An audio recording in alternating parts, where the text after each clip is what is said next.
Night Movies with Rob and Zack. This is a podcast about cinematic oddities where we discuss any media that is too bizarre, abnormal, or off-kilter for contemporary audiences. Occasionally, these projects gel. Most times, they crash hard into the realm of obscurity. Join us as we delve into the cult classic swamp. I'm Zack. And I'm Rob. And I am very happy to announce we are beginning a new series. It is one that Zack gave me a little more control over than he has with all the episodes in the past. And it is foreign animation. I'm jumping right into it. So by foreign, we mean non-US. That is foreign relative to Zack and I. We are these American people. We are talking about any animated movie or TV show or visual album. I don't think we have any of those on the docket. That was created by someone overseas. All the ones we do talk about overseas. I would have done a Canadian movie or something, but I don't think they're on the list. It doesn't matter. The first one we're talking about today, one of my favorite movies of all time, The Triplets of Belleville. This is going right in line with Fantastic Planet. This is another French movie. This is a more recent French movie. 2003? 2003, I believe this came out. Like I said, this is one of my favorite movies of all time, and something that surprised me greatly when we were preparing for this podcast. Zack had never seen this before. Is that accurate? Yes, I had never seen this before. Had you heard of it? Yes, I'm glad you asked that question. Much like Total Recall, I have a canned answer for this. Ooh. I've been aware of this film for pretty much ever since it was released. Okay. I can still remember, it's always been on my radar forever. In that, I can remember when I lived in Florida, my mother and I saw either, it was like an ad in the newspaper for it, and we were like, this looks different. And there was this movie theater not by us, it was like around 20 minutes away from our house called the Citrus Park Mall. Or that was the mall, and it had a movie theater, and that was like a huge novelty to me at the time. And I'm like, it was this really cool mall, very big mall, very clean, and it had I think something like maybe 20 screens, so it got more movies than a conventional movie theater or your normal multiplex one. Mm-hmm. And so like they were playing it, and we're like, oh, we should go see that. But my mother hates driving. Like if it's more than like 5 minutes, it's like, no, that's it. We're never going there again. And so like I think we went there like 3 times. Like I loved it. I loved that going to that mall. It was only 20 minutes away from our house, but we went there I think like 3 times like while we lived there. I think I saw Star Wars, Phantom Menace. I saw Attack of the Clones there. Nice. And I think I went there we saw James Cameron's Ghost of the Abyss because that was the only place it was playing. That was it. I don't think we ever went there again after that. And so like we were like, oh, we should go see that. Spoiler alert, we never ended up seeing it. And so you never even looked it up later on. This wasn't something that you. Oh, go on. I'm sorry. I'm cutting Zack off. I'm sorry. You're being rude. It was always on my. Like I always knew it because I have that image of Madame Souza. Madame Souza. Right? Madame Souza. I've always had that image of her in the posters of the triplets. That poster's always been ingrained in my mind. I know it. I know what it is as soon as I see it. And so like it's always been on my radar, but like it's something I've never really pursued because like I had the memory. It's one of those things where the memory of going to see it and never seeing it was more important than actually seeing the film. Like a couple of times I had gotten it from the library, and it would just sit there and it's like, I don't really want to watch this. Like there's other things I want to do. And so when Rob suggested this, and it's worth noting that when I first got to know Rob in his bedroom when he used to live in New York, like 30 years ago, that was what like, Rob. I think it was about 300 years ago, right? It was close to it. It's when we met each other right after Desert Storm. It was that Rob had a bookshelf with like 6 movies on it, which you juxtapose that with my collection of movies, which is like 48 stacks high no matter where I go in life. And like Rob had a couple movies. Like he had like Triplets of Belleville, Heck Boy. That's a deep cut reference. That's still one of my favorite stories. But he had a couple of movies. Like I remember he had this movie, and I'm like, okay. Like it was just something that always hung. Like it's part of my memories. First memory is never getting to see it. Second memory is Rob having it in his collection. Okay. And like I said, I never pursued the movie until this morning when I sat down and finally watched it after 14 years. You watched it today? Today, this morning. Wow, okay. So it's fresh in my mind. Man, So, I didn't expect that you were going to watch it today, but that's cool. I watched it this morning. So after 14 years, I finally saw the Triplets of Belleville. Okay. And I have to say, the main thing that ran through my mind while I was watching this was, oh dear, what would 11-year-old me be thinking about while I watch this? How would your childhood have responded to this movie, being a part of it, that type of thing? I was watching this because, again, like I said, because if I can usually hook my mother, like when I was younger, if I could hook my mother on something, I had a pretty good chance of actually getting to do it. Like, it's like, hey, Mom, I want to go do this. If she's like, we'll see, 0% chance of happening. But if she's like, oh, that looks interesting, and it's authentic, I'm like, this has a really strong chance of happening. And so I'm thinking, like the whole time as I'm watching this, I'm thinking, what would 11-year-old me and my mother be like? What would the conversation be after the movie? Like, what would be that thing? It's like, well, that just happened. and as I watched it, I kind of knew what I was getting. Like, after the first 5 minutes, I knew what I was getting myself into. Mm-hmm. But I'm trying to think, how would I? Because at the time, like, again, not to get too off topic here, but like, I think this was released in the U. I know this was released in France in 2003. I don't think this starred really my main memory of when it hit U.S. theaters was early 2004, probably this exact same time, 14 years ago. Mm-hmm. I don't know, but do you know when this was released in the U.S.? So theatrical? So I'm glad you bring this up. To tie into your point, I do want to mention very quickly that this is somewhat of a popular movie. Maybe not popular in the sense that people are like, oh, it's the greatest thing, but people know about it. This isn't something that is obscure. And to answer Zach's question, in my research of actually looking into some of the history of this movie was a contender at the Academy Awards in 2004 for Best Animated Feature Film. So that would have to mean it either came out late 2003 or very early 2004? Yeah, I'm looking right now. November 26, 2003 was its official U.S. I do have to mention that I'm very upset because it did not win that category. Do you know what it lost to? Oh, I know. Finding Nemo. Of course, it's Pixar. This is infinitely better than Finding Nemo. I love Finding Nemo, don't get me wrong. This is an infinitely better movie in every sense. Finding Nemo is a horrible Pixar film. It's probably the second worst Pixar film after... No, it's second only to Toy Story 3. What about the dinosaur? Didn't they do a dinosaur one, Pixar? Yes, and that outright bombed in the movie. And that's better in your ranking than I've never seen The Last Dinosaur or The Lost, whatever it's called. I've never seen that, but I would imagine it's better than Finding Nemo. Okay. So yes, 2003. Yes. Okay. It's okay. So as I'm watching, for some reason I have a memory this was spring of 2004. For some reason that's just in my head because I can't imagine my mother at Christmas time being like, "Let's go see this." Like I can't imagine my mother driving. Never mind going to a mall. I can't imagine her driving like near a mall during Christmas time.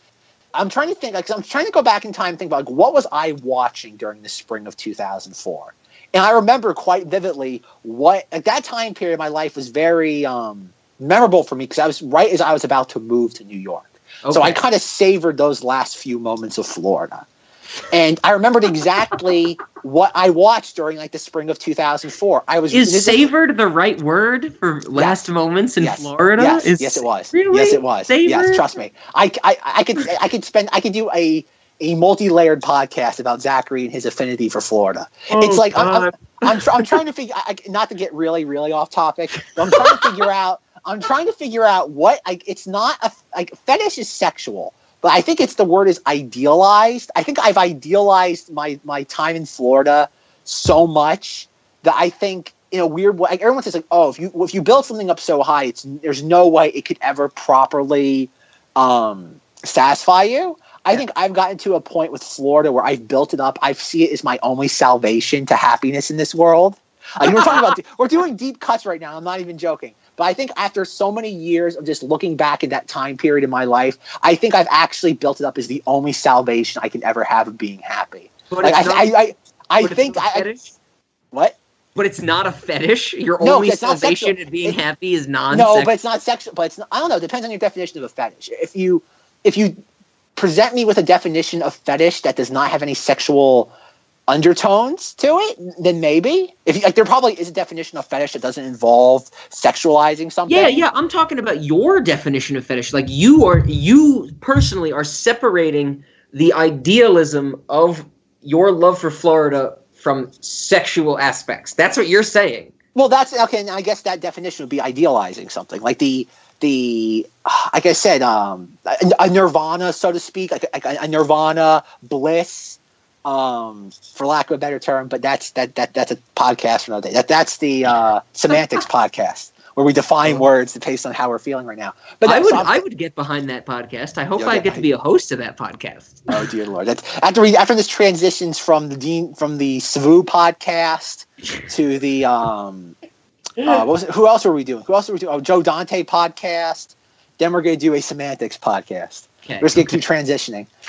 But no, so I remembered very vividly what my taste in movies during that spring was. And this is the movies that I was watching during this, if I would have seen this film. Okay. Disney Channel original movies. I think that's just a blanket term because they air one of those once every 3 months. Like Brink? No, less Brinkish. If you don't remember Stuck in the Suburbs or Cadet Kelly. I know. Cadet Kelly. I remember Cadet Kelly. With Hilary Duff and Christy Carlson Romano. And Gary Cole as the rough military instructor. Yeah, Gary Cole. I didn't from remember Office that. Space. I remember the name of the movie. Yes. But no, like that's what I was watching. Agent Cody Banks 2. That's another one. Okay. Hellboy. I was getting into Hellboy during that time period because I think Guillermo del Toro released that, I think, in March or April of 2004. Great movie. Yes. Even though I crapped on the second one for setting up a third one so much to the point where Guillermo del Toro heard me and said, F you, guy. And so I'm never making a third one. Zach, you have to realize the second Hellboy wasn't a movie. It was a tumor. That's what the studio said of it after Guillermo del Toro released it. We're talking deep cuts. I hope this all stays in. The audience can go, man, they're friends. All these inside jokes that no one's good to appreciate other than us. Oh, I love it. So that was my time frame at the time, or my mindset. So I'm trying to think, how do you rationalize Agent Cody Banks, Cadet Kelly, Hellboy, and Triplets of Belleville? Yeah, that's what I'm trying to think of right now, because you pose this as what would this have movie, or what would I have responded to this movie with as a child watching these other films? And that's a good question. I really like that question, but I don't know. You'd be the person to best know. I do want to say that I think I saw this movie when I was pretty young. I think I saw this movie the year it came out. Zack might have suspicions, but I did not find this movie through my mother. My mother being a Francophile, a lover of the French language. She teaches the French language. I found out about this movie before she did. And the reason I found out about this movie is the music. The song that the Triplets of Belleville perform, it's called Belleville Rendezvous. I heard that song, and the first time I heard it, just the actual song, I said, what is this? What is it related to? I need to know more about it. And that was the hook for me in this movie. And when I actually bought the movie or watched the movie, I didn't see it in theaters, unfortunately. I think I found out about it in 2004 when it was on DVD already. I watched this movie, and it is a changing point of my life. It is a turning point of my life. I would say this is the movie that made me realize you didn't need people talking to tell a story. Literally everything I think I had watched and become familiar with up to that point was a normal movie, in the sense that it was dialogue, scenes, denouement, plot, climax, all that stuff. Triplets of Belleville was the first movie for me that said, we are going to tell a movie through motion, song, and grunts. And I loved it. And I absolutely fell in love with it. And that's still why I love it today. I would say this is in my top 10 movies of all time, probably top 5. I'm not willing to commit to that right now, but definitely top 10, probably top 5. What this movie does with its sound is unparalleled. It is beautifully done. And I'm just going to say it, this movie's perfect to me. The story, the animation, the music, everything, I absolutely love it. So I want to say now that we've got our history, both of our history with this movie, and Zack having seen it today for the first time, that's so cool. Zack, what did you think of this movie? Oh, it's weird. It's a weird movie. Well, yes, it's weird, but it's a weird movie. But did you love it? As I was watching it, the first 5-10 minutes, I'm like with the whole thing where you have like I said, I don't know our characters' names. I have to look up every character's name. You got Madame Souza. She's the main character. Yes, Madame Souza. You got the dog. What's the grandson's name? Champion. Okay, Champion. You got the Triplets of Belleville. Well, they're not. Like I said, I was surprised what little role they had in this. What? For a movie. What? What do you mean little role? They're the last half of they're the second half. They're not really truly introduced into the second half of the film. Well, yeah, they're not introduced, but they're the motivation for Madame Souza to continue her search in Belleville. Well, I know that, but like, okay, when it's like you kind of sit there and watch a movie about Star Wars, and only in the second half only involves space. You're like, that's a little weird. It's just the idea. Like, for the titular, think about the titular characters are not really major story components until the second. Like, well, yes, we're introduced to them in the very beginning of the film. Like I said, no. I hope that did not come across as me taking a shot at the film. It's not. Oh, but no, Zach, you never have to worry. I will never judge you any more or less than I always do. So okay. you don't have to worry about that. I didn't take it offensive or anything. And that explains to me absolutely nothing. But but no, like I said, like as I was watching this, while Champion is a boy. I'm like, okay, this is neat. Like as I was watching that, you have the whole thing when she gets he's watching the person play the piano, and she tries to teach him the piano, and he wants no parts of that. Then she gets him the dog or the puppy, and he wants no part. Like he's watching the train set go around. Yep. And it's like, oh, that's cute. And then obviously she gets him the tricycle, and his mind is just blown about that. That's his love. Yes. Yes. Bicycle. And then the movie transition. How old is he supposed to be for the rest of the movie? I don't know for sure. I'm pretty sure there is an upper age limit to when people actually throw their hat into the ring for truly contending in the Tour de France.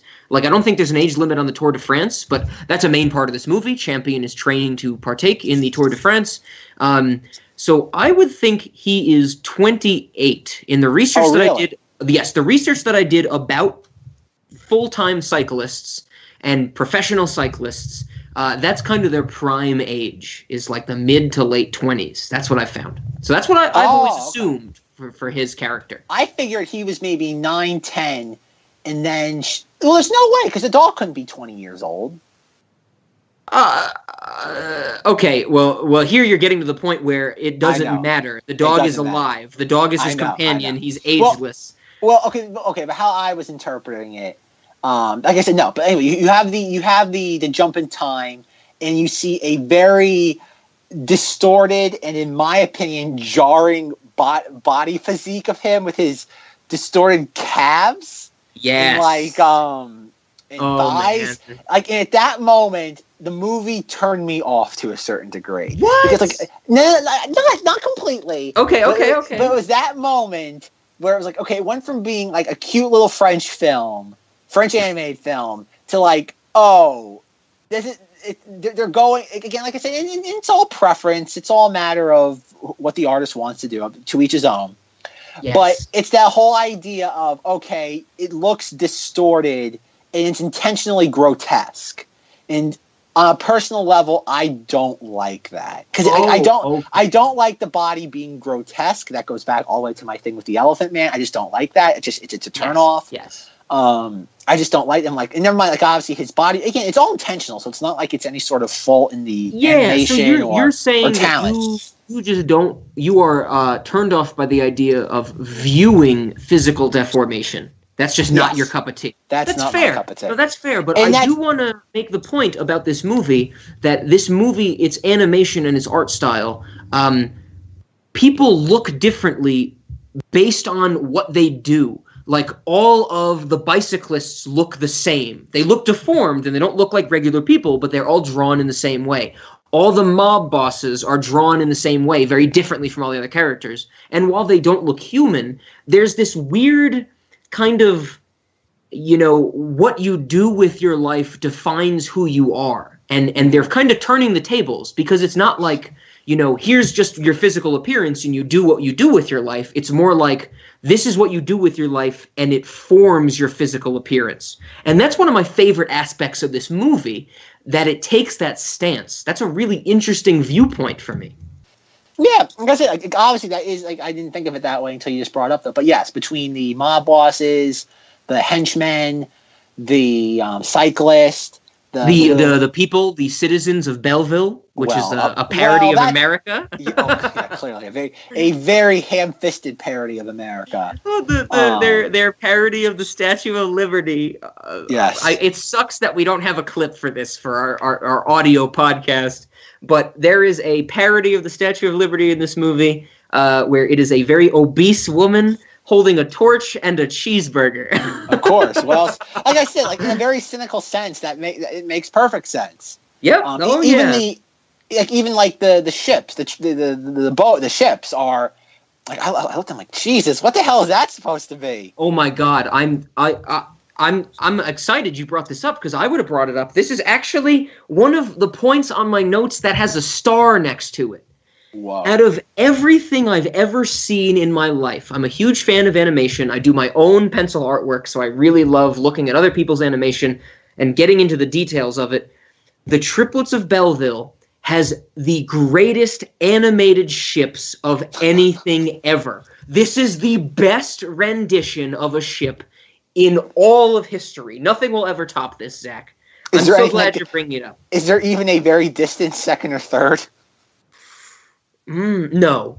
Second and third are this movie as well. The way that to describe it in the way that I view it, imagine a cargo ship. That's the one I'm picturing right here. Because we get like a pedal boat at one point. I think there's like a rowboat in some scene randomly. But the main ships, imagine a cargo ship that is just as tall as a skyscraper. And it's not even the whole hull. That's a tongue twister. Imagine the point of the hull, if you know anything about shipping, conforming boards, the material has to come to a point to retain buoyancy and to distribute the stress appropriately. Imagine if that point was elongated, as tall as a skyscraper. So the actual bulk of the ship, the deck and the body and the windows and everything are hundreds of feet off the ground, off the ocean. These ships defy all physics. They are these skyscrapers of ships, and they are the greatest rendition of sea travel we will ever get in any movie ever, Zach. That's what I'm saying. Did I describe that well? Zach is reaching for the spritz bottle, so I'm a little unsure of how I should feel right now. I haven't pulled it. I haven't pulled the trigger yet, but it's there. It's on the table.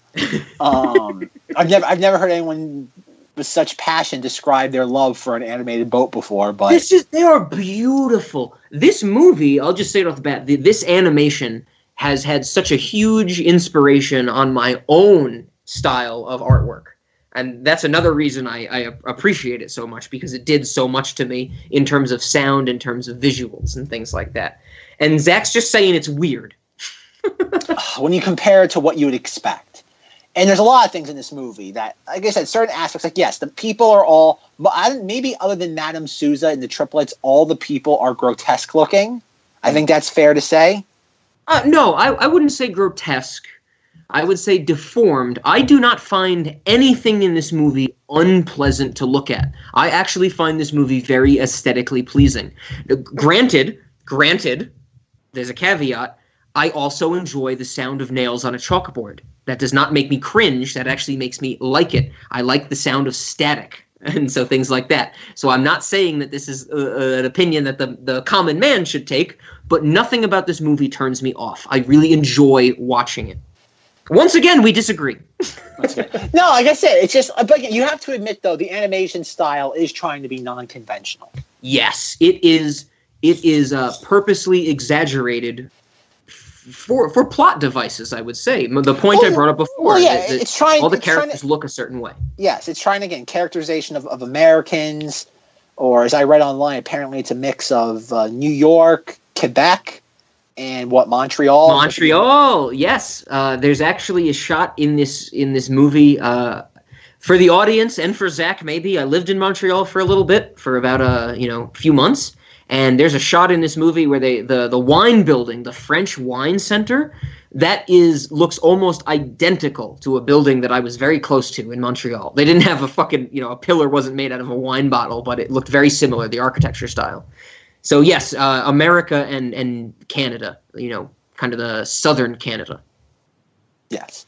So, like I said, that was my thing. Is that once you start getting to the over enlarged thighs and calves of Champion, I'm like, okay, a part of this movie, like I said, a little switch in my brain got flung.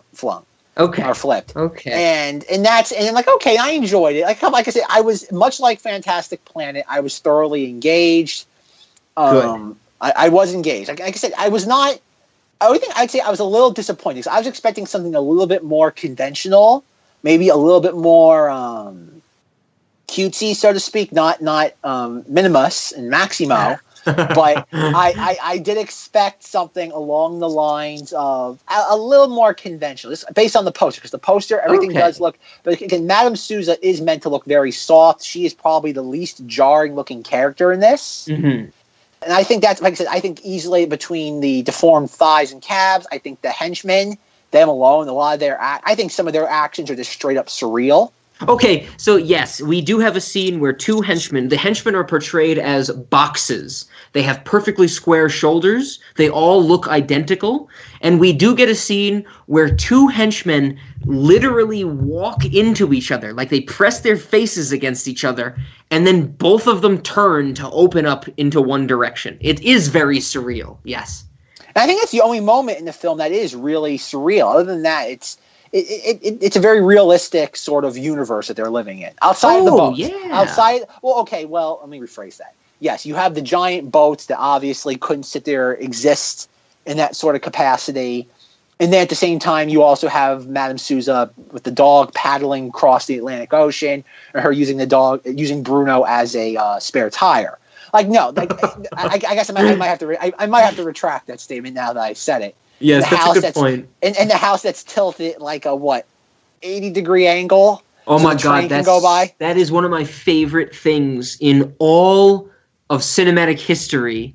That we get a scene at the beginning. The dog is a puppy, and its tail gets run over by a model train, and then after the time jump, we see that their entire house has been skewed by train tracks, and the dog has to bark at it every time it comes by.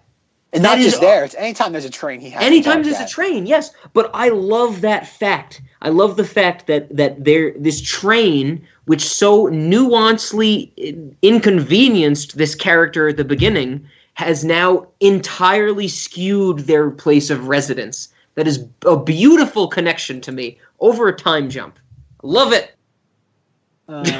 Zack does not know whether or not to use the battery acid at this point. No, I can't use the battery acid yet.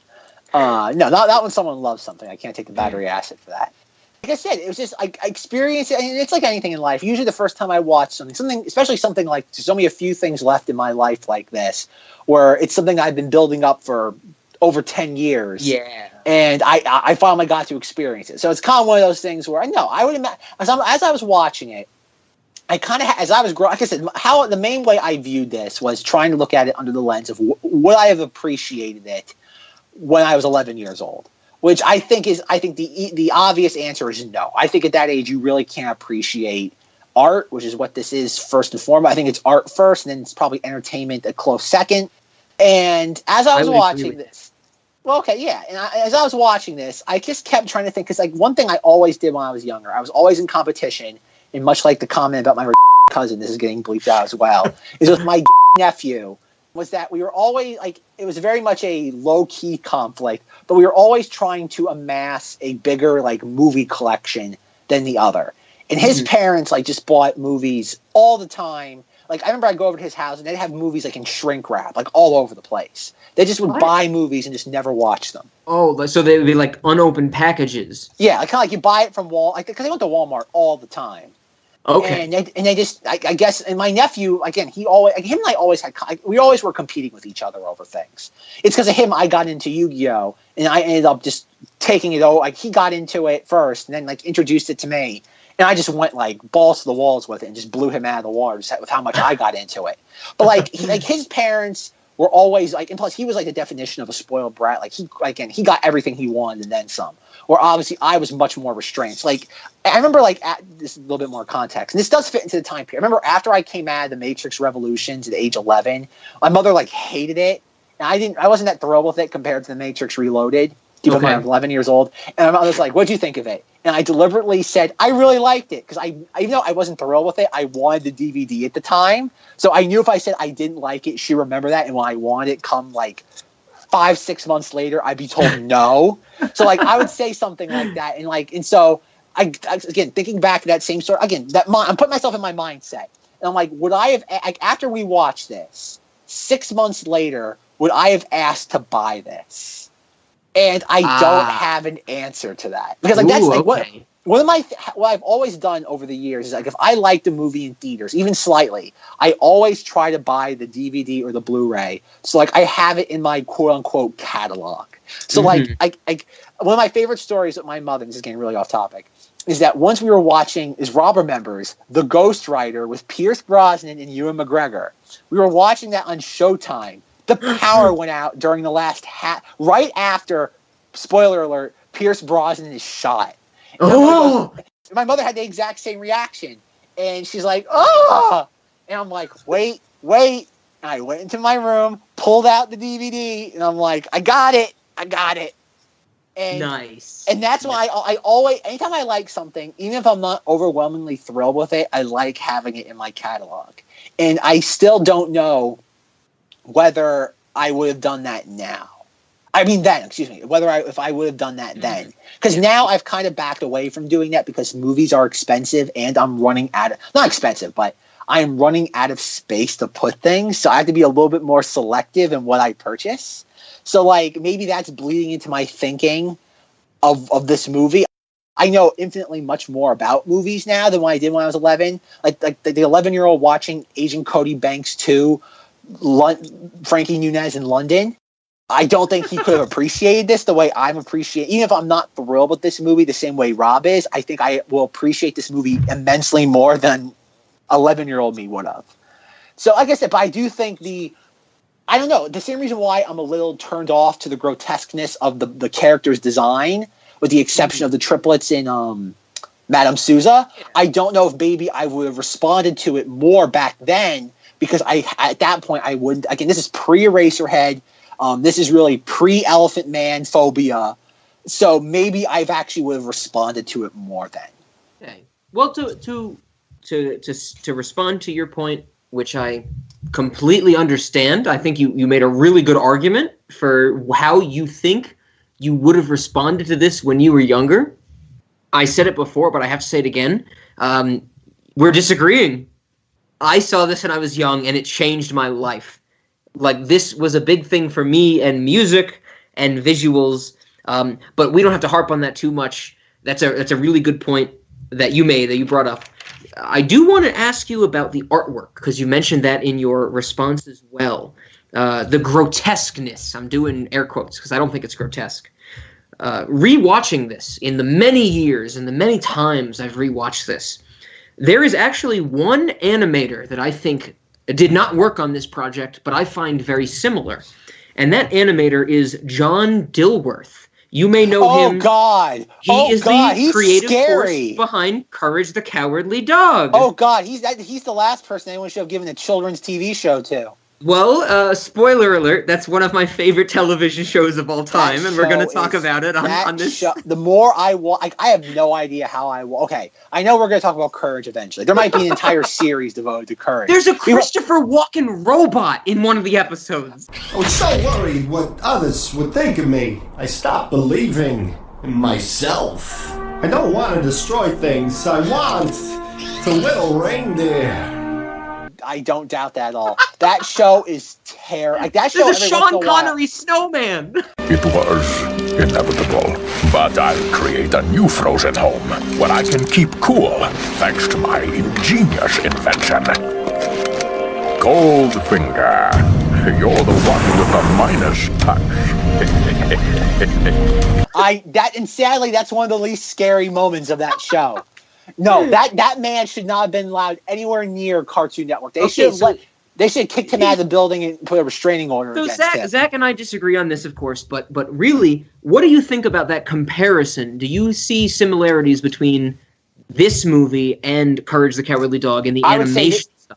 This is infinitely more normal than Courage. I have no idea how to approve Courage. Okay, that's fair. I would in the 4 seasons that Courage ran, I'm pretty sure it was 4. They did some crazy things visually. Don't get me wrong. They blended a lot of interesting animation styles. But when I look at, say, Champion, the deformed cyclist with the giant calves and thighs and nose, and he's a stick skinny person because all he does is ride a bike, I think of the embellishment that they used in Courage the Cowardly Dog. When a certain character was strange in some way, their physical appearance reflected that. And I find a good comparison. I would agree with you, though, that Courage the Cowardly Dog is much...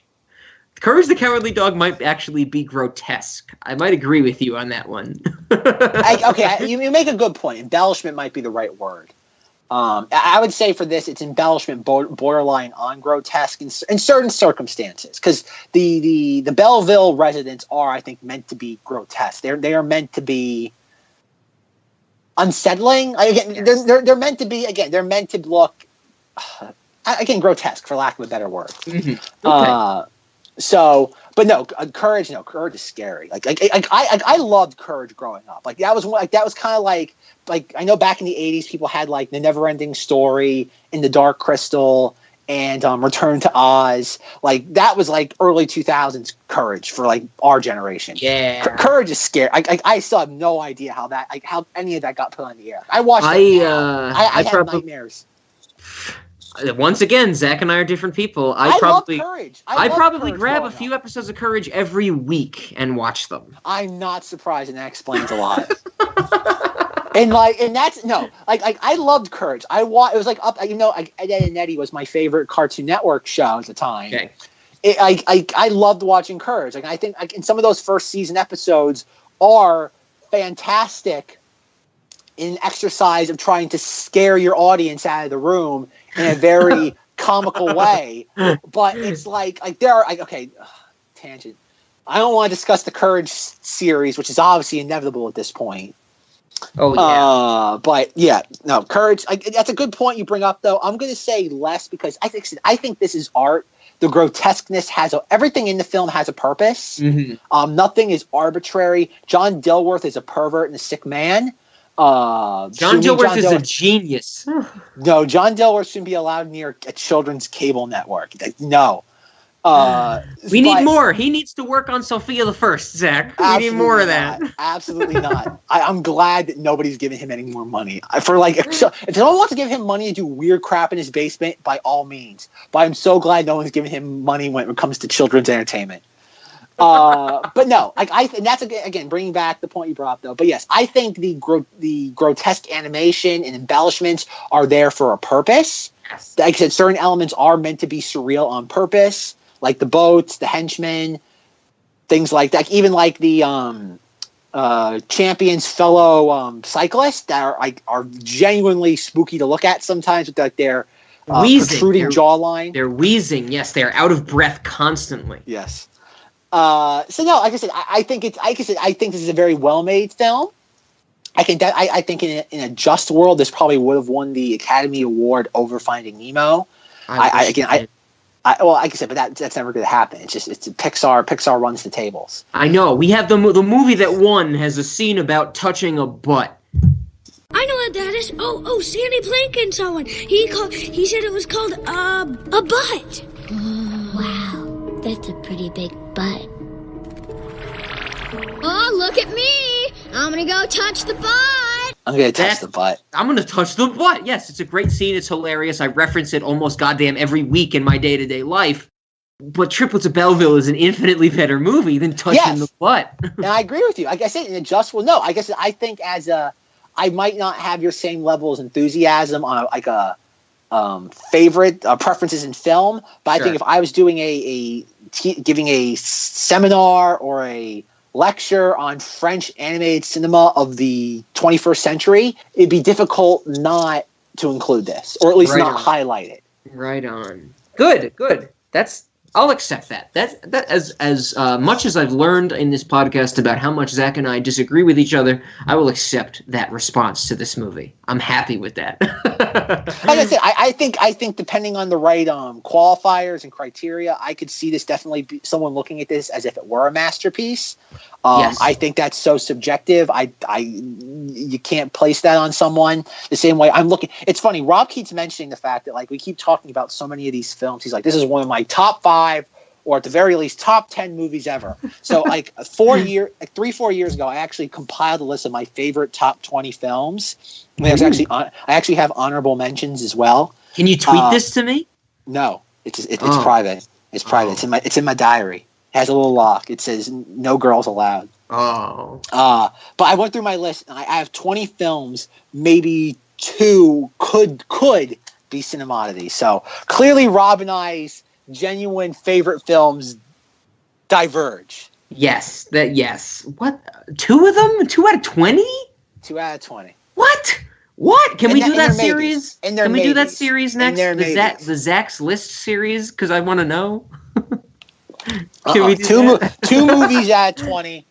One of them you probably would agree with me on to a certain degree. Okay. The other one, maybe not.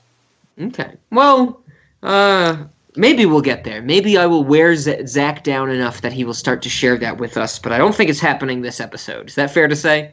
I think it is. Okay. Well, the one other very artistic thing I want to mention about Triplets of Belleville before we get into our usual nonsense. So, for Zach and our audience, for anyone that might not know, an anthropomorphism. An anthropomorphism is a feature of a story in which an animal is given humanistic traits. So Watership Down is a very good example. Watership Down is a book by Richard Adams. It follows rabbits trying to find a new home, and the rabbits talk. The rabbits have human aspects. That is an anthropomorphism. That's what it's called. This is the only thing, Triplets of Belleville is the only thing I've ever seen in my life that is a reverse anthropomorphism. And I want to know if Zach picked up on this, because every character, nearly every character, has an animalistic trait or sound clip tied to them. For example, the cyclists, Champion and the 2 others that get kidnapped in this movie, whenever you see them on screen, you hear horse noises.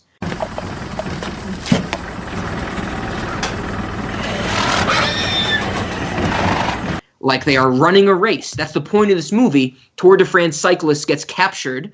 3 of them get captured so they can just, become gambling objects for mob bosses. And you hear horse noises like they're racing objects every time they're on screen.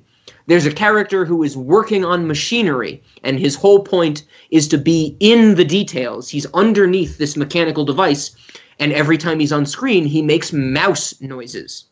There's a lot of this stuff in this movie. We have reverse anthropomorphism. We have human characters displaying animal qualities. Did you pick up on this, Zack? That's my question.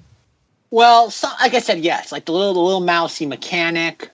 I have to say, really, I get where you're coming at with that. I didn't pick up on that, but I believe you in that it's probably there, but probably in undertones. It's not meant to be a hit you over the head moment. Or I would say that. So one of the examples I have listed to mention that I did not so far. We have only one scene in the movie where all of the mob bosses are gathered for the actual race with the kidnapped Tour de France cyclists. And I think one of the Triplets of Belleville throws a grenade into the stands. Yep. And all of the henchmen run away. And there is a maybe 1.5 second shot where we just see a bunch of mob bosses in the stands. And in that scene, they play infant noises.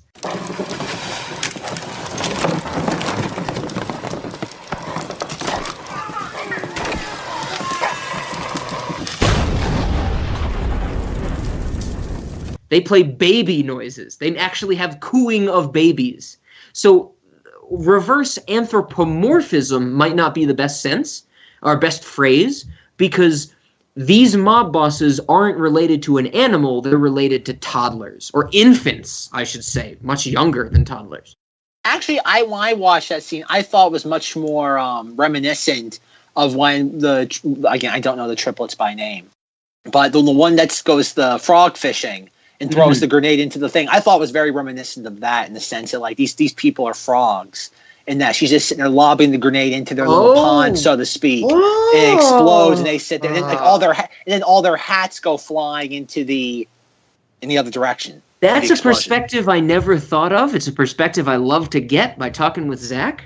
But no, I've always seen that scene as they were babies without their henchmen. They were just writhing toddlers with nothing to do, nothing to save them, because they didn't have their henchmen. Because the henchmen are tall. The henchmen are big people.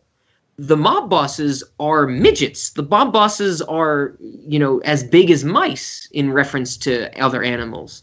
And I really think they portrayed them as babies. But I love that perspective, Zack, that they were the frogs being blown out of the water. Right on. Okay. Yep, that's it. That's my insight. I'm done, folks. I'm checking out. I'm checking out. So the only reason I have to think Zack is not checking out, the only reason I think Zack is wildly relieved that I chose to pick this movie to talk about. I think when I told Zack it was going to be Triplets of Belleville that we were going to talk about today, he said, "Oh, cool, I can watch that movie. I've never seen it." But in the back of his head, there was one burning thought. I can't do voice acting things with this movie. Oh. There's no dialogue.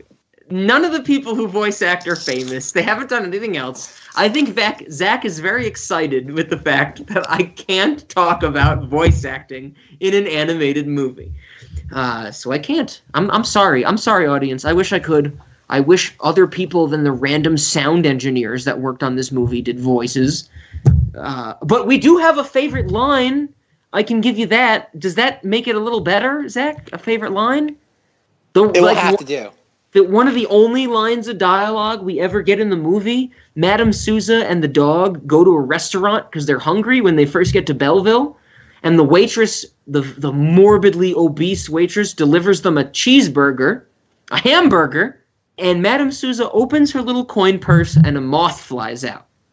And the moth lands on the waitress's nose, and the waitress says, "No money, no hamburger." No money, no hamburger. No money, no hamburger. That's my favorite line in the whole movie. There's like 3 lines in the whole movie. That's my favorite. No money, no hamburger. No money, no hamburger.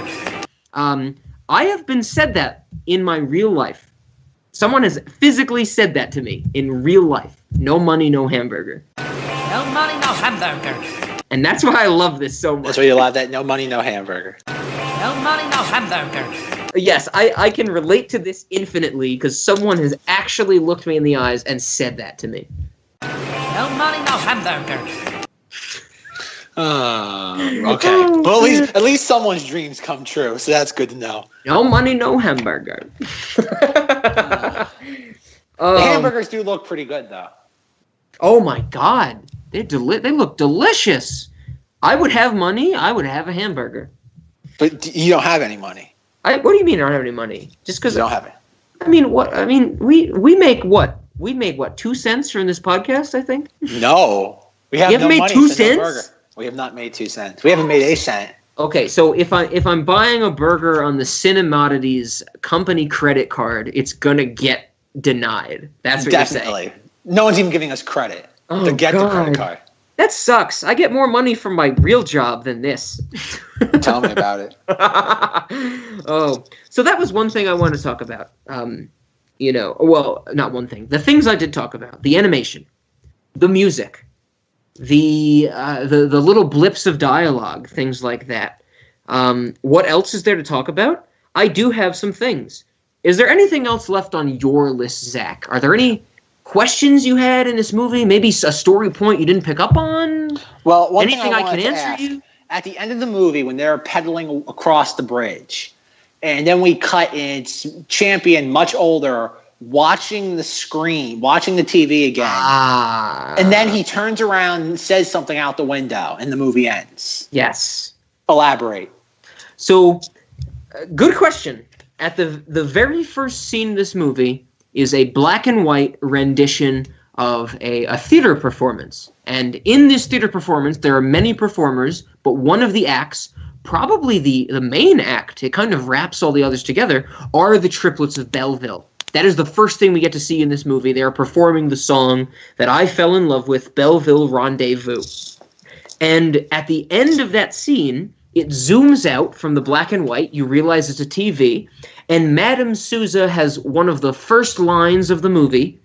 And it's one of my favorite lines ever. It's not my favorite line in this movie, but it's one of my favorite lines ever. We might have to have a whole episode devoted to how I rank and categorize favoritism, because people have always asked, how can it not be your favorite line of the movie, but it's one of your favorite lines ever, you know? It can do that. That's a thing. Madame Souza says, "Is that it then? What have you got to say to Grandma? Is it over, do you think?" Is that it then? What have you got to say to Grandma, eh? Is it over, do you think? That's what she says, and she's talking about what they just watched, her and Champion, in her kitchen.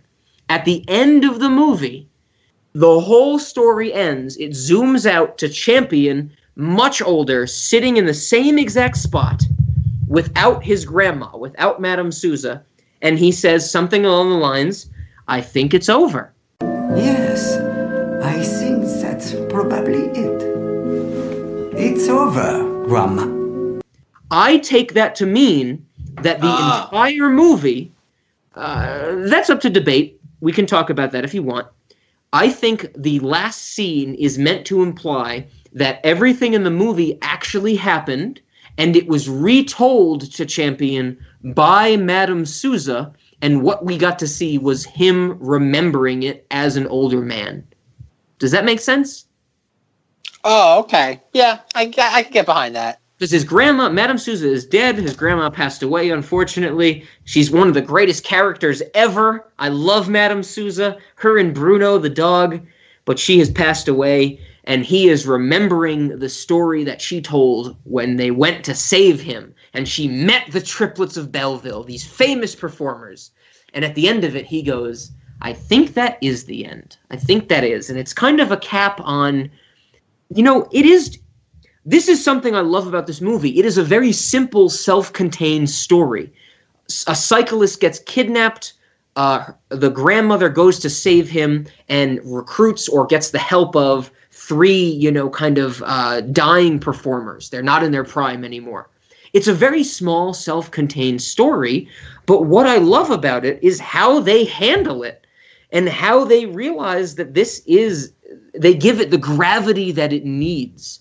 It's like Dredd. I can't believe I'm comparing this to Dredd. You know, the recent... Man. Like, that is... He doesn't have to save the fucking world. He doesn't have to stop Thanos, who's going to kill everybody. He has to get out of a building. That's the stories I like. Those are the stories I love. And that's this movie. It's a tiny story surrounded by someone caring about it. It's not like, oh, the human condition, we fall in love, isn't that great? It's just, this happened... and my grandma told me about it. It's perfectly simple. Cool. I didn't think of it that way. Right on. That's how I think of this movie. Oh, man, it's awesome. You should watch it again, Zach. You should watch it 6 more times. I can't do that. I have to watch Spirited Away 45 more times. You're giving a spoiler. That's a jump ahead. So this movie I said is in my top 10, probably top 5. Spirited Away is in my top 5, probably top 3. Oh, okay. Did you have anything else, Zach? Is there anything else you wanted to ask before I get into the other things I wanted to talk about with this movie?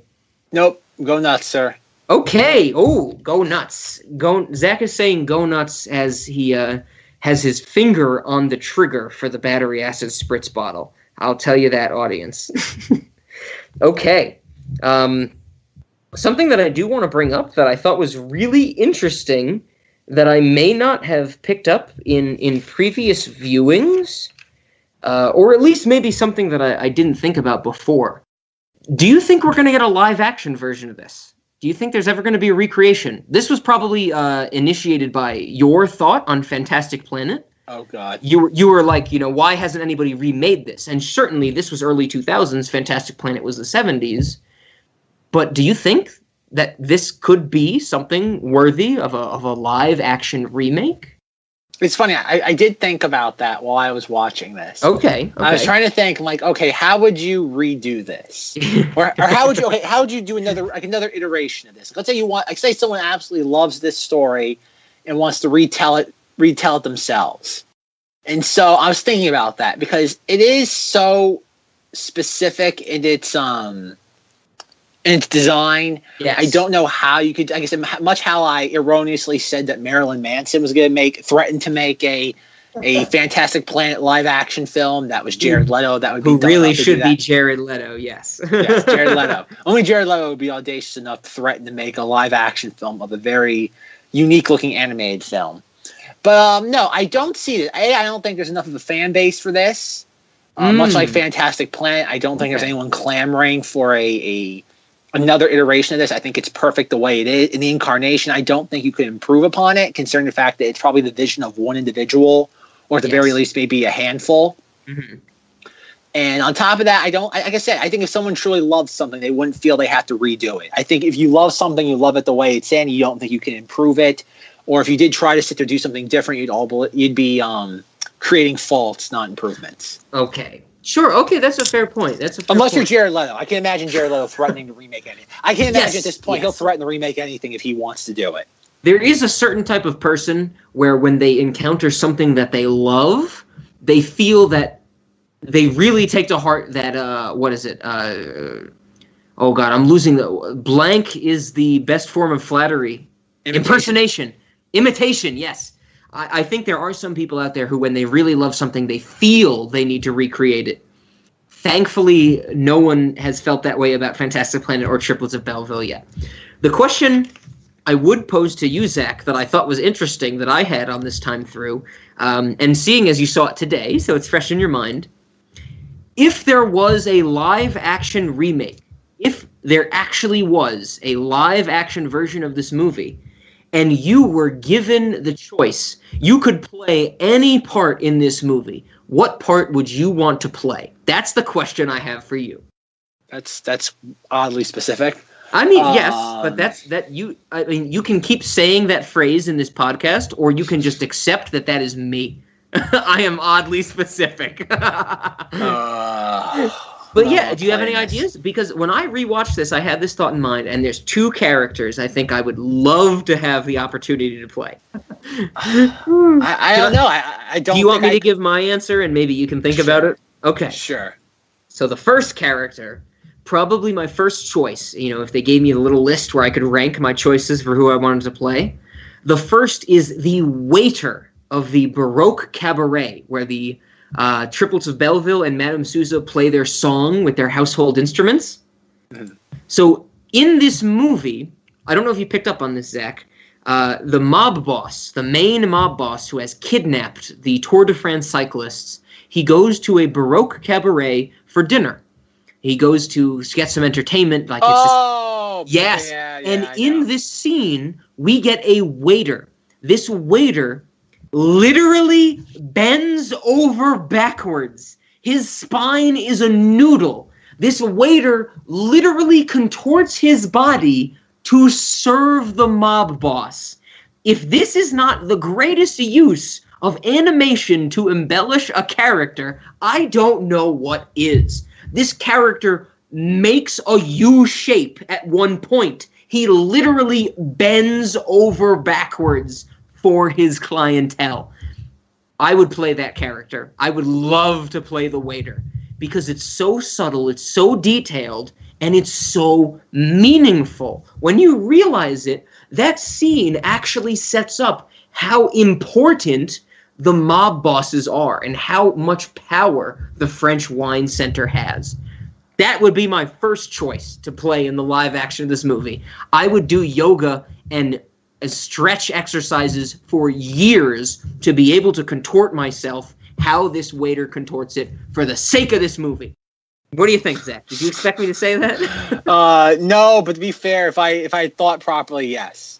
If I had thought properly, something that the audience should know, basically every time Zach and I are not recording, I'm screaming at Zach to think properly. That's one of my biggest complaints. So he's my first choice. I have a second choice.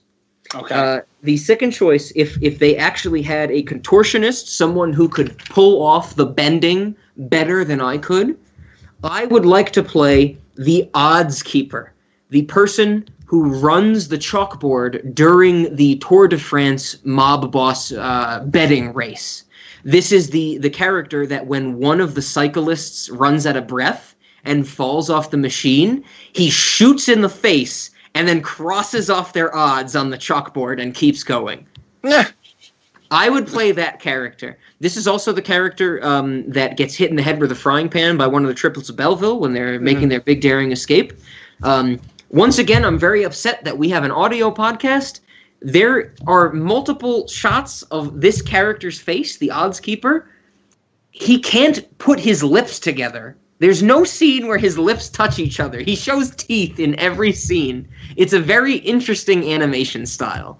And he's my second choice, Zach. I would like to be that character if I can't be the waiter. Did I give you enough time? Did I give you enough time to think about? I want to be the little mousy mechanic. Ah, okay. Like you don't want to be Madame Souza? No, I couldn't do her justice. Okay, the mousy mechanic, right? Because I think it'd be fun getting a shave in public when someone puts like a hot washcloth on my face in the middle of a street corner. You've never done that? No, I guess not street recently. corner. Street corner. I've never had a razor shave on a street corner, but I've had hot foam razor shaves in barbershops. Have you done that before? No. Oh my God, that's one of the greatest feelings in the world.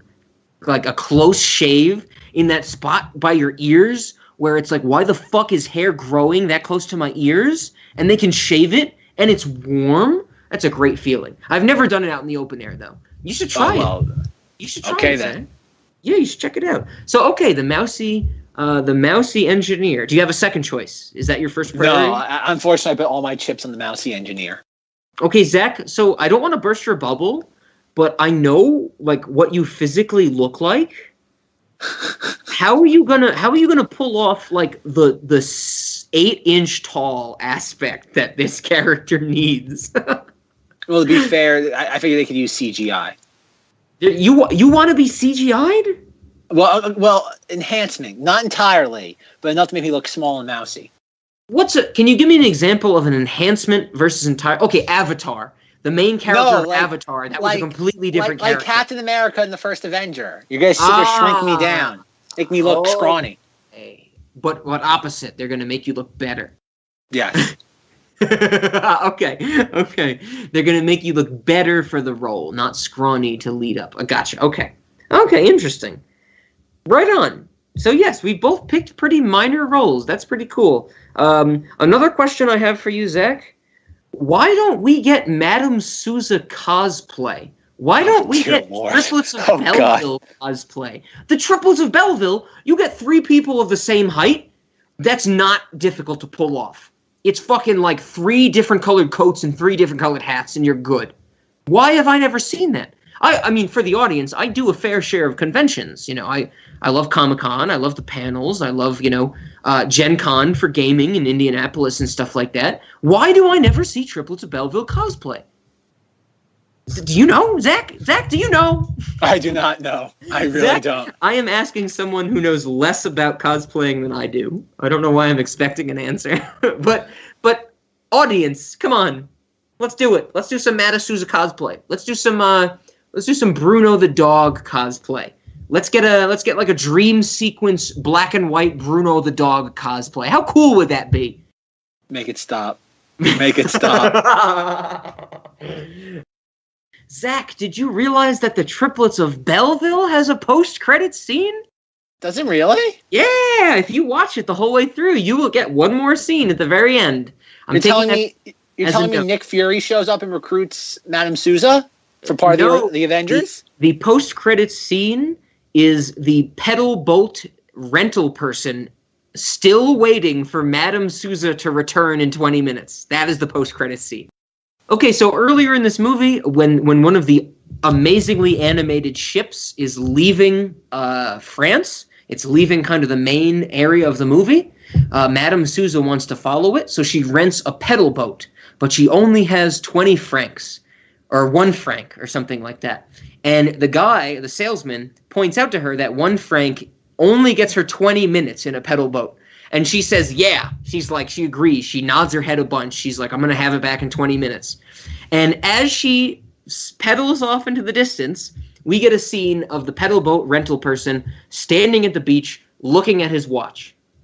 It is the same exact scene in the post-credits, except it is dark out. It is dark out, and he is still looking at his watch, waiting for her to return. That's the post-credits scene. I think it's nifty. Yeah, it's nifty. That's a good way to put it. Zach is, I don't know, taking anti-sleeping medication so he can stay awake for everything I have to talk about. Now I'm spritzing the battery acid in my mouth just to stay awake. Zach's like, if I spray it in my eyes, I won't be able to blink and I won't be able to fall asleep. That's my rationale. We have a certain question to answer, Zach, that I want to bring up right now. Mr. Snack Master. The connoisseur of context and the Lego Maniac. The last one is false. Zach is the Snack Master and the connoisseur of context. That's it. That's all the nicknames he has so far. That's what you think. Snack Master. What snack? Do you have a snack for this movie? I have a few snacks, I think. Oh, I bet you do. I think that you have to have something involving frogs. Okay, you took all my ideas. That's the thunder of my ideas. We get a scene in this movie with the Triplets of Belleville just eating frogs. Every part of this meal is frog prepared differently. That's a big part of this movie, a big scene in this movie, I should say. That's it? Oh, yeah, I thought, do you have a certain dish of frogs? I thought that's where you were going to go. Like a certain way to prepare the frogs. I'm going to say, because obviously I've never had frogs. I imagine Rob probably eats frogs every day of the week. If not already 3 times today. So I'm going to suggest something with frog, but it's more in the shape of frogs. It's not actual frog, but maybe it's like chocolate frog's legs in the shape of frog's legs. Something. Okay. I really like the idea of having tadpoles. I like the idea of that, like as a bite-sized dessert snack. I don't know how to do that. Maybe some sort of like a hard candy, like an after dinner mint. But I do not sit there. An after dinner tadpole. After dinner tadpole mint. I like that. God. I think it's worth noting that even Bruno, who eats sardine slop, will not eat the frog slop. Well, to be fair, that frog, there was a living frog in his dinner at one point in the movie. Okay, that's fair. So yes, Zach and I are in agreement. You should eat something with frog. That was actually one of the questions I had for Zach, if he's ever had frog before. He beat me to the punch. He did not know I was going to ask that question, and he even stole my thunder by saying that I have eaten frog before, which I have. There it is. There it is. Yeah, I don't eat it every day. I don't have access to it, but I certainly had it. I've had frog's legs before. They are very much akin to chicken wings. It's literally just a part of an animal where there is meat on a bone. That is the concept of it. There's a lot less meat on a frog leg than chicken wing, for sure. But it wasn't bad. I mean, it's meat. You season it, you cook it, it tastes good. It's not like I ate a raw frog or anything like that. It's like the people who are grossed out by eating snails, escargot. Like, it's seasoned. You're not just eating a snail. Like, there's pesto sauce or something on it. There's garlic. It's not just going to taste like a slug or anything like that, right? So I think so. So frog is not weird. I would say frog is good. It's just minimal. And that's just a French cuisine thing. They eat minimal things. You know, America does the big portions. Europe has always been a fan of smaller portions drawn out over a longer period of time, where America is the complete obvious. We need to eat as much food as we can as fast as possible. It's just the way it is. It's a cultural difference. And so Zack has never had frog. I've had frog. And Zack actually answered my follow-up question. Have you ever had popped tadpoles? Because that's how I view it in this movie. One of the Triplets of Belleville has a jar on their dish rack, or, little cabinet space, that is just labeled dried tadpoles. And she puts them in a saucepan and heats them up and pops them like popcorn. Yep. That is I'm not just saying that's the snack you should eat during this movie. I'm saying that's a snack that I need to eat while I am alive in reality. I need to try this. This seems like it would be so strange and so intriguing, I have to do it. Is this something you would eat? Would you, if I actually had this cooked and prepared properly, so it wouldn't give you diseases, it would actually be a real food? Because I honestly, I don't want you coming back to me with any nonsense. If this was a real dish, would you try it? I'm not saying would you order it. I'm saying, Zack, would you even taste it? One pop tadpole. Would you do it? Maybe. Maybe? This is like Total Recall all over again. I'm being indecisive because it's not the taste of the tadpole. It's the fact it was popped. It's the ride. No, to be fair, when it comes to food, it has to be the overall experience. Does it smell good? What's it look like? Things like that. And that's part of why I'm interested in it, because I have no idea. I don't know what this would smell like. I don't know what this would look like. I don't know how long this would take to cook. I don't know how you dry tadpoles effectively. But that's what I'm saying. If you had the opportunity, would you take it? Maybe. That sucks. Zack sucks, everybody. I don't know. You're giving me these very specific scenarios I've never contemplated before, being told yes or no. The gun is to your head. Rob's like, you hear Rob's name like in 20 years in the news, like local mayor arrested by police by putting a gun to someone to say, would you eat the tadpole snack or not? Oh, that's good. Oh, that's funny. Okay, so Zack says maybe. That'll be a Cinemodities update. When next time I'm near Zack in person, I will probably commandeer my parents' kitchen to make popped tadpoles, and we'll see what Zack thinks about it. But I think that's the end-all snack. I think that is the snack to eat for this movie, because it's in this movie. It is interesting. It's intriguing. It's something I never thought of before. It deserves the attention. All right, are we going to discuss the Cinemodities status or late night status? Or we have to discuss the Cinemodities status. As it was established in the wrap-up of our Dean Norris episode, there isn't really a Cinemodities canon, or late night canon so much, because Zack and I just love to disagree with each other. I think that's a good way to put it. I would use this as a late night movie hesitantly. I think some people would fall asleep to this. There is a major lack of dialogue, and if you are not audio inclined or auditorily inclined, it would be tough to follow this, I think. You know, I'm thinking of the people I know that just sit on their phones all the time, where they'd be like, oh, I can play a game during this, I won't miss anything. Those type of people. That's what I'm a little hesitant to show this for. As a Cinemoddity, absolutely. For all the points Zack made, whether or not I agree with his use of the word grotesque in the animation style, it is visually striking. It grabs you from the beginning to the end. It is well deserving of a Cinemodities status and is something people should experience. That's my opinion. Yeah, I can get behind that. I think visually striking is another good word here to describe this. Even going back to 14 years ago, I think it was the animation that definitely, or at least the character design, that definitely captures your imagination. Yes. And I think once you, maybe Zack, if you rewatch this, if you have it in your mind from the get-go that characters are drawn as the whole idea of their place in life represents their appearance, not their appearance represents their place in life. I think that puts the whole movie in a different light. Like, you might watch this movie cold and be like, oh my God, this person is deformed. But that's not it. It's that it's emphasizing another aspect of their character. No, everything's intentional. It's not. Yes. It's not. Nothing in this film is trying to disturb you. Yes. It's a great thing. Unlike John Dilworth, who's a pervert that shouldn't be allowed near a children's TV network. I just saw there's one. Oh, I'm sorry. There's actually one other snack I would recommend during this movie. We have a scene where the kidnapped cyclists are, like, before the whole race with the mob bosses, they're testing out the machine or something. Or actually, now that I think about it, it might be the beginning of that mob boss race scene. All 3 cyclists are hooked up to wine bottles through an IV.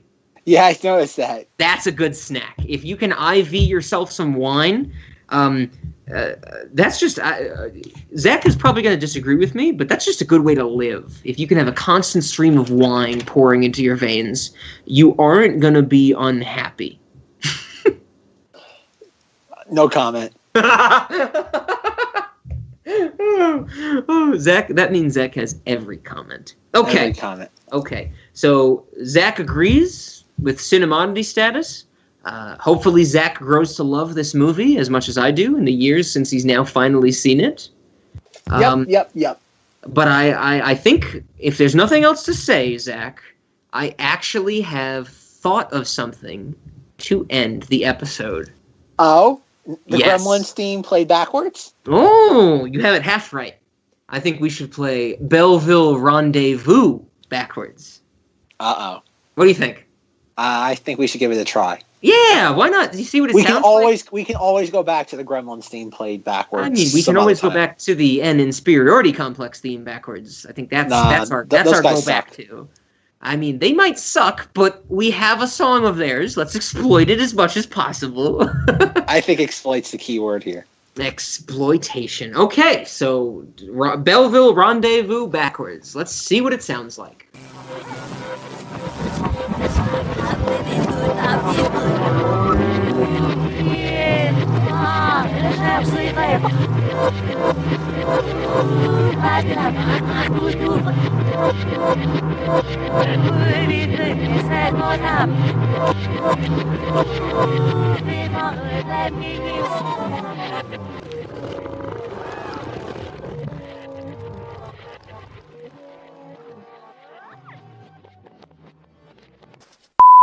I do have one more thing to talk about, Zach. I think I need to approach it the only way it can be approached at this point. Could you do me a favor and cue the X-Files music? Oh God, we're getting back into that again. Have you heard this? Have you been hearing the X-Files music already? I didn't need to cue it. It's been going on. That's the sad part. I thought we left that behind with Dean Norris. Well, no. Well, Dean Norris, the X-Files music played. I don't know why. I don't know why the X-Files music played during me describing Dean Norris's traversement through cinematic history. This one, I think, actually deserves the X-Files music. This movie... Okay. This movie focuses on bicycles a lot, right? Indeed. Bicycles are a big point of this movie. And I have a theory about bicycles that I would like to pitch to Zach, because I think Zach has never heard it before. This is not an original theory, unfortunately. This is something that I think of very commonly ever since I first heard it. This is the theory of a philosopher called de Selby. D-E space S-E-L-B-Y. De Selby. That's how he's like Sartre. You find de Selby. Okay, Zach, bear with me. Put the spray bottle away, Zach. Just listen. It's a cool idea, I swear. Every time you come into contact with something else, any other object, I'm touching a table right now, I'm touching a seat, I'm touching clothes, Zach is doing similar things. Every time you come into contact with an object, some of your particles and some of your cells transfer into that object, and some of that object's cells and particles transfer into you. And so this is what I want to put forward. Whether or not you agree with me on that point, the transferring of particles, let's say this. You fall in love with bicycling, with cycling, with wanting to win the Tour de France, and you are so in love with the concept that you ride your bike every single day. You train harder and harder. You spend more time on your bike. You keep riding it. You get better, faster, stronger, all that stuff. But every time you do this, more of you moves to the bicycle, and more of the bicycle moves to you. So, Zack, the question I have for you is, where do we strike a balance? I am an avid cycler these days. I live in Colorado. Colorado is a huge place for bicycling. They have bicycle lanes on every street. There's roads that I can take to get to my work that don't even cross regular roads with cars. It's just on a bike. How much longer do I have? The more I spend on a bicycle, the more that bicycle becomes me, and the more I become that bicycle. Now, certainly, I'm working under the assumption that I do not want to become a bicycle. No. So how do I strike this balance? Do you have any advice for me, Zack? Healthy dose of vitamin C every morning. Vitamin C? I have no problem with vitamin C. I get more vitamin C than necessary. So, next answer. Don't say vitamin D. Vitamin K. Vitamin K? Is there a vitamin K? There should be if there isn't. Is that potassium? No. Oh God, please edit that out, Zack. That was a stupid thing for me to say. See, even you I told you. K is the element for potassium. It's not the vitamin. Edit that out. No, edit it out. Oh God, this isn't gonna get edited out. Oh God. Okay, so I do not. To be fair, this is the Cinemodities podcast, not the philosophy oddities podcast. So I don't have an answer to that. Yes, Zack. Okay, you think about it, Zack. I'll sleep on it. This is a deep idea I'm throwing you. I mean, I'm sure right now you're thinking, "Oh man, there's a certain chair I know that I sit on all the time, and I don't want it to become me, and me to become a chair." And so you have. I hate it when that happens. Stuff. Everybody does. Thank you, Zack. Thank you for agreeing with me. That's all I want is some recognition. Is that what you want from all this? Just a little No, recognition? I want my ideas to be shared. I think that's what I really want. So yeah, that's something to keep in mind. Everyone out there, when you're on a bicycle, when you're on a chair, when you're on your car, you're switching particles. You got to watch out for that. You want to make sure that you aren't spreading yourself too thin. And even when you might think you're not spreading yourself, part of you is leaving. Everywhere you go, you leave a little part of you. And you got to remember that it's still there. Whether or not you can encounter it again, it deserves acknowledgement. And what does that have to do with the Triplets of Belleville? Oh, absolutely nothing. All right, so the last 5 minutes has been excised out of the podcast. No, cool, got it. No, I just gave the most important life lesson. The reason this ties to Triplets of Belleville is because Triplets of Belleville involves bicycles, and I am worried about transferring my existence into a bicycle. And I thought my rant about Florida being my salvation was nuts. maybe this will go at the end as kind of like a post credits tease or something. Maybe I think this should be the whole episode, like just on repeat. Like this. No, absolutely not. Put my foot down. Nope.